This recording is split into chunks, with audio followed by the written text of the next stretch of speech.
ನಿಮ್ಮ ಸಂಗಾತಿಯಲ್ಲಿ ನಾನು ಹೇಳುವಂತ ಈ 5 ಗುಣಗಳಿದ್ರೆ ಅಂತವ್ರಿಗೆ ಪ್ರೀತಿ ಮಾಡಿ, ಕಳ್ಕೊಬೇಡಿ ಅಂತವ್ರನ್ನ ಲೈಫ್ ಅಲ್ಲಿ. ಏನ್ ಗುಣಗಳು ಅಂತ ನೋಡೋಣ. ಅದಕ್ಕಿಂತ ಮುಂಚೆ ಚಾನಲ್ಗೆ ಹೊಸಬರಾಗಿದ್ರೆ ಸಬ್ಸ್ಕ್ರೈಬ್ ಮಾಡ್ಕೊಳ್ಳಿ. ಇದೇ ತರದ ವಿಡಿಯೋಗಳು ಸಿಗುತ್ತೆ. ಇನ್ಸ್ಪಿರೇಷನ್ ಆಗುವಂತ, ಇನ್ಫಾರ್ಮೇಟಿವ್ ವಿಡಿಯೋ ಅಂಡ್ ಮೋಟಿವೇಶನಲ್ ಆಗುವಂತ ರಿಯಲೈಸೇಷನ್ ವಿಡಿಯೋಗಳು ಬರುತ್ತೆ. ವಿಡಿಯೋ ನೋಡಿದ್ಮೇಲೆ ಏನ್ ಅನ್ಸುತ್ತೆ ಅದನ್ನ ಕಮೆಂಟ್ ಮಾಡಿ, ವಿಡಿಯೋಗೆ ಲೈಕ್ ಮಾಡೋದನ್ನ ಮರಿಬೇಡಿ. ಫಸ್ಟ್ ಪಾಯಿಂಟ್ ನೋಡೋಣ. ಏನಂತ ಹೇಳಿದ್ರೆ ಸ್ಕಿಪ್ ಮಾಡಬೇಡಿ, ಅರ್ಥ ಆಗಲ್ಲ ನಿಮ್ಗೆ. ಫಸ್ಟ್ ಪಾಯಿಂಟ್ ಏನಂತ ಹೇಳಿದ್ರೆ, ನಿಮ್ಮ ಜೊತೆ ನಿಮ್ಮ ಪಾರ್ಟ್ನರ್ ಅಡ್ಜಸ್ಟೇಬಲ್ ಆಗ್ತಿದ್ರೆ, ಎಲ್ಲಾ ವಿಚಾರದಲ್ಲೂ ಅಡ್ಜಸ್ಟ್ ಆಗ್ತಿದಾರ ಅಂತ ಹೇಳಿದ್ರೆ ಯು ಆರ್ ಲಕ್ಕಿ. ನೀವು ಅಡ್ಜಸ್ಟ್ ಆಗಿ ಅದಕ್ಕೆ. ಅವ್ರು ಅಡ್ಜಸ್ಟ್ ಆಗ್ತಿದಾರೆ ಅಂತ ಹೇಳಿದ್ರೆ ಮಿಸ್ಯೂಸ್ ಮಾಡ್ಕೊಬೇಡಿ, ಅಥವಾ ಅಡ್ಜಸ್ಟ್ ಆಗ್ತಾರೆ ಅಂತ ಹೇಳಿ ಎಲ್ಲದಕ್ಕೂ ಅಡ್ಜಸ್ಟ್ ಮಾಡ್ಸಕ್ ಹೋಗ್ಬೇಡಿ. ಅಡ್ಜಸ್ಟ್ ಆಗ್ತಾ ಇದ್ರೆ ನೀವು ಲಕ್ಕಿ, ಬಟ್ ಅದನ್ನ ಅರ್ಥ ಮಾಡ್ಕೊಂಡು ಅವರಿಗೂ ನೀವು ಅಡ್ಜಸ್ಟ್ ಆಗಿ ಅವ್ರನ್ನ ಕೇಳಕ್ಕೆ ಶುರು ಮಾಡಿ. ಬಿಕಾಸ್ ಎಷ್ಟೋ ಜನ ಅಡ್ಜಸ್ಟ್ ಮಾಡ್ಕೊಳ್ಳಲ್ಲ. ಇವತ್ತು ಅಡ್ಜಸ್ಟ್ ಮಾಡ್ಕೊಳ್ಳೋದು ಅಂದ್ರೆ ಐ ಥಿಂಕ್ ನನಗೆ ಅಡ್ಜಸ್ಟ್ ಮಾಡ್ಕೊಬೇಕು, ನಾನು ಹಿಂಗಿರ್ಬೇಕಂದ್ರೆ ಹಿಂಗಿರ್ಬೇಕು, ಈ ತರನು ಮಾತಾಡ್ತಾರೆ. ಸೊ ಅಡ್ಜಸ್ಟ್ ಆಗ್ತಾ ಇದ್ರೆ ಓಕೆ ಅನ್ಕೊಂಡು ನೀವು ಖುಷಿ ಪಡಿ ಆಕ್ಚುಲಿ, ಬಟ್ ನೀವು ಅಡ್ಜಸ್ಟ್ ಆಗ್ತಾ ಹೋಗಿ. ಫಸ್ಟ್ ಒಂದು ಕ್ವಾಲಿಟಿ. ಸೆಕೆಂಡ್ ಕ್ವಾಲಿಟಿ ಏನಂದ್ರೆ, ನಿಮ್ಗೆ ಪ್ರಾಮುಖ್ಯತೆ ತುಂಬಾ ಕೊಡ್ತಿದ್ರೆ, ಲೈಕ್ ಅವ್ರ ಲೈಫ್ ಅಲ್ಲಿ ನೀವು ತುಂಬಾ ಇಂಪಾರ್ಟೆನ್ಸ್ ಆಗಿದ್ರೆ ಪ್ರಾಮುಖ್ಯತೆ ಕೊಡ್ತಾರೆ. ಸೊ ಪ್ರಾಮುಖ್ಯತೆ ಇತ್ತು ಅಂತ ಹೇಳಿದ್ರೆ you are lucky life. So ಏನಾಗುತ್ತೆ ನೋಡಿ, ಎಷ್ಟೋ ಜನ ಪ್ರಾಮುಖ್ಯತೆಗಳನ್ನ ಕೊಡ್ತಾ ಇರಲ್ಲ. ನೀವು ಜಸ್ಟ್ ಒಂದು ಆಪ್ಷನ್ಸ್ ತರ ನೋಡ್ತಿರ್ತಾರೆ. ಎಲ್ಲ ಯಾರೋ ಬಂದವಾಗ ನಿಮ್ಮನ್ನ ಕೇರ್ಲೆಸ್ ಆಗಿ ನೋಡೋದು. ಸೊ ನೀವು ತುಂಬಾ ಇಂಪಾರ್ಟೆನ್ಸ್ ಇದ್ರೆ ಲೈಫ್ ಅಲ್ಲಿ ನಿಮಗೆ ಮೊದಲು ಪ್ರಯಾರಿಟಿ ಕೊಡ್ತಾರೆ. ಸೊ ಲೈಕ್ ನಾನು ಹೇಳೋದು ಏನಂತ ಹೇಳಿದ್ರೆ, all time you are a favourite ಆಗಿರ್ತೀರ ಅವ್ರಿಗೆ. All time, not only crush, all time ಅಲ್ಲಿ ಫೇವರೇಟ್ ಆಗಿರ್ತೀರ. ಆಲ್ ಟೈಮ್ ಅಲ್ಲಿ ನಿಮ್ಗೆ ತುಂಬಾ ಲೈಕ್ ಅವ್ರ ಲೈಫ್ ಅಲ್ಲಿ ಎಲ್ಲದಕ್ಕೂ ನೀವೇ ಪ್ರಾಮುಖ್ಯತೆ ಆಗಿರ್ತೀರ. ಸೊ ಹಂಗಿದ್ದಾಗ ನೀವು ಲಕ್ಕಿ ಆಗಿರ್ಬೇಕು. ನೀವು ಕೂಡ ಸೇಮ್ ಆಸ್ ಎ ರೆಸ್ಪಾನ್ಸ್ ಮಾಡಿ. ಇಲ್ಲ ಅಂತ ಹೇಳಿದ್ರೆ ಅಲ್ಲಿ ಒಂದು ಹಂತದವರೆಗೂ ನೋಡ್ತಾರೆ, ಸೇಮ್ ಆಸ್ ಇಟ್ ಇಸ್ ನೀವ್ ಹೆಂಗಿರ್ತೀರೋ ಅವ್ರಿಗೂ ಅವ್ನ್ ಫೀಲ್ ಇರುತ್ತೆ.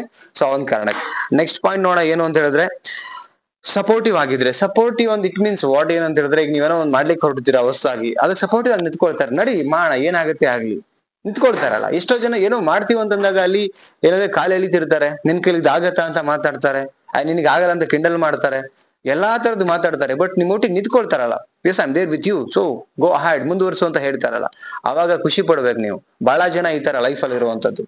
ಸೊ ಆ ತರ ಇದ್ದಾಗ ನೀವು ಸಪೋರ್ಟಿವ್ ಆಗಿರಿ. ಆ ಗುಣ ನಿಮ್ಮ ಸಂಗಾತಿಯಲ್ಲಿ ಇದ್ರೆ ನೀವು ಖುಷಿ ಪಡ್ಬೇಕು, ಈ ತರ ಸಂಗಾತಿ ಇದ್ದಾರಲ್ಲ ಅಂತ. ಬಿಕಾಸ್ ಎಷ್ಟೋ ಜನಗಳಿಗೆ ಆ ತರದ್ದಿರಲ್ಲ. ಸೊ ಅದನ್ನ ಅರ್ಥ ಮಾಡ್ಕೊಳ್ಳಿ ಫಸ್ಟ್. ನೆಕ್ಸ್ಟ್ ಪಾಯಿಂಟ್ ಹೋಗೋಣ. ಏನಂದ್ರೆ, ಎಲ್ಲೂ ಬಿಟ್ಕೊಡಲ್ಲ. ಏನಾಗತ್ತೆ, ನಿಮ್ಮ ರೆಸ್ಪೆಕ್ಟ್ ಅವ್ರ ರೆಸ್ಪೆಕ್ಟ್ ಅನ್ಕೊಂಡ್ ಬಾಳ್ತಿರ್ತಾರೆ, ರೈಟ್? ಸೊ ಆ ಕ್ವಾಲಿಟೀಸ್ ಇದ್ದಾಗ ನೀವೇನ್ ಮಾಡ್ಬೇಕು, ಹೆಮ್ಮೆ ಪಡ್ಬೇಕು. ಅಂಡ್ ಆ ತರದೊಂದು ಲಕಿಲಿ ನಿಮ್ಗೊಂದು ಪಾರ್ಟ್ನರ್ ಸಿಕ್ಕಿದ್ದಾರೆ. ಬಿಕಾಸ್ ಎಲ್ಲಾ ಕಡೆಗೆ ತಪ್ಪನ್ನು ಹುಡುಕ್ತಿರ್ತಾರೆ, ಏನಾಗಿದೆ ನೋಡೋಣ, ತಪ್ಪನ್ನು ಹುಡುಕ್ತಿರ್ತಾರೆ. ಬರೇ ಸ್ವಲ್ಪ ಸಿಕ್ಕರೆ ಸಾಕು, ಅದನ್ನ ಹೆಂಗಾರು ಮಾಡಿ ಮ್ಯಾಚ್ ಮಾಡೋಣ, ಇದ್ ಮಾಡೋಣ ಅಂತೇಳಿ. ಬಟ್ ಎಲ್ಲೋ ಒಂದ್ ಕಡೆಗೆ ನಿಮ್ಗೆ ಎಲ್ಲೂ ಬಿಟ್ಕೊಡ್ದಿರಾ, ನಿಮ್ ಮರ್ಯಾದೆ ಮುಸ್ತಾ ಇದ್ದಾರೆ, ನಿಮಗೆ ಅದನ್ನ ರೀಕಾಲ್ ಮಾಡ್ಬಿಟ್ಟು ನಿಮ್ಗೆ ಸರಿಪಡಿಸ್ತಾ ಇದಾರೆ ಅಂದ್ರೆ ನಿಮ್ ಒಳ್ಳೆ ದಾರಿ ಕಡೆ ಕರ್ಕೊಂಡು ಹೋಗ್ತಿದಾರಲ್ಲ, ಖುಷಿ ಪಡ್ಬೇಕು. ಜಗತ್ತಲ್ಲಿ ಇದ್ದವ್ರು ಬಹಳ ಕಡಿಮೆ, ವಿರಳ.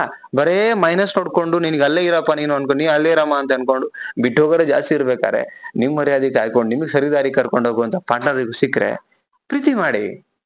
ಅಂತವ್ರಿಗೆ ಪ್ರೀತಿ ಮಾಡ್ಬೇಕು ನೀವು. ನಿಮ್ಮನ್ನ ಎಲ್ಲಾ ವಿಚಾರದಲ್ಲೂ ಕೂಡ ಕೇರ್ ಮಾಡ್ಬಿಟ್ಟು ಸರಿ ದಾರಿ ಕರ್ಕೊಂಡು ಹೋಗ್ತಾರಲ್ಲ, ಇನ್ಯಾರು ಸಿಗ್ತಾರೆ? ಸೊ ನೆಕ್ಸ್ಟ್ ಪಾಯಿಂಟ್ ನೋಡೋಣ. ಏನೋ ಗೊತ್ತಾ, ನಿಮ್ಮ ಸಕ್ಸಸ್ ನ ಖುಷಿ ಪಡ್ತಿದ್ರೆ, ಎಲ್ಲೋ ಒಂದ್ ಕಡೆಗೆ ಎಷ್ಟೋ ಪಾರ್ಟ್ನರ್ಸ್ ಅಲ್ಲಿ ನೋಡಿದೀನಿ, ಹಸ್ಬೆಂಡ್ ಅಂಡ್ ವೈಫ್ ಅಥವಾ ಲವರ್ಸ್ ಫ್ರೆಂಡ್ಶಿಪ್ ಅಲ್ಲೂ ಕೂಡ ಹೊಟ್ಟೆ ಕಿಚ್ಚು ಪಡ್ತಾರೆ. ಇವ್ ಹಿಂಗ ಆಗ್ಬಿಟ್ನಾ, ದುಡಿತಾ ಇದಾರೆ. ಹಸ್ಬೆಂಡ್ ಅಂಡ್ ವೈಫ್ ಅಲ್ಲೂ ಸಿಗ್ತಾರೆ ನಿಮ್ಗೆ. ಆಗ್ತಿರಲ್ಲ ಸಹಿಸ್ಕೊಳಕ್ಕೆ, ಅವ್ನ್ ಮಾತ್ರ ಹೆಸರು ಮಾಡ್ಕೊಳ್ತಾ ಇದ್ದಾನೆ, ನಂದು ಹೆಸರು ಆಗ್ಬೇಕು. ಎಷ್ಟೋ ಹೆಣ್ಮಕ್ಳು ಇದಾರೆ, ಗಂಡನ್ ಹೆಸರೇ ನನ್ನ ಹೆಸರು, ಗಂಡನ್ ಖುಷಿನೇ ನನ್ ಖುಷಿ. ಎಷ್ಟೋ ಗಂಡ್ ಮಕ್ಳು ಇದಾರೆ, ಹೆಂಡತಿ ಖುಷಿನೇ ನನ್ ಖುಷಿ, ಅವ್ರ ಸಕ್ಸಸ್ ಹಿಂಗೂ ಇದಾರೆ. ಇಲ್ಲ, ಬಟ್ ವಿಚಾರ ಏನಂದ್ರೆ, ನೀವು ಅರ್ಥ ಕುತ್ಕೊಂಡು ಅರ್ಥ ಮಾಡ್ಕೊಬೇಕು. ಯಾರು ನಮ್ ಖುಷಿನ ನಮ್ಮ ಸಕ್ಸಸ್ ನ ಎಂಜಾಯ್ ಮಾಡ್ತಿದಾರಲ್ಲ, ದೇ ಆರ್ ರಿಯಲ್ ಪರ್ಸನ್ಸ್. ಅಂತವ್ರಿಗೆ ನಾವು ಪ್ರೀತಿ ಕೊಡ್ಬೇಕು. ಅಂತವ್ರಿಗೆ ನಾವು ಖಂಡಿತವಾಗ್ಲೂ ಸಾಥ್ ನಿಲ್ಬೇಕಾಗತ್ತೆ. ಅವ್ರದ್ದು ಏನಿದೆ, ಅವರು ನಿಜವಾದ ಪ್ರೀತಿ ಮಾಡುವಂತವ್ರು ನಮ್ಮ ಲೈಫ್ ಅಲ್ಲಿ. ಈ 5 ಕ್ವಾಲಿಟೀಸ್ ನಿಮ್ಮ ಲವ್ವರ್ ಆರ್ ನಿಮ್ಮ ಪಾರ್ಟ್ನರ್, ನಿಮ್ಮ ಫ್ರೆಂಡ್ಸ್ ಅಲ್ಲಿ ಇದ್ರೆ ಅಂತವ್ರನ್ನ ಕಳ್ಕೊಬೇಡಿ, ಅಂತವ್ರನ್ನ ಇಷ್ಟಪಡಿ, ಅಂತವ್ರೊಟ್ಟಿಗೆ ಬದುಕಿ ಬಾಳಿ ಅಂತ ನಾನು ಹೇಳ್ತಾ, ವಿಡಿಯೋ ಏನನ್ನಿಸ್ತು ನಿಮಗೆ, ಯಾವ ಪಾಯಿಂಟ್ ಇಷ್ಟ ಆಯ್ತು ಅದನ್ನು ಕೂಡ ಕಮೆಂಟ್ ಸೆಕ್ಷನ್ ನಿಮ್ಗೋಸ್ಕರನೇ ಕಮೆಂಟ್ ಸೆಕ್ಷನ್ ಇರೋದು. ಕಮೆಂಟ್ ಮಾಡಿ ತಿಳಿಸಿ ಅಂಡ್ ಲೈಕ್ ಮಾಡಿ. ಮತ್ತೊಂದು ಟಾಪಿಕ್ ಅಲ್ಲಿ ಸಿಗೋಣ. ನಿಮ್ಗೆ ಏನಾದ್ರು ಕೌನ್ಸಿಲಿಂಗ್ ಬೇಕು ಅಂದ್ರೆ ಕಾಂಟ್ಯಾಕ್ಟ್ ಮಾಡಿ. Thank you so much guys, love you, bye.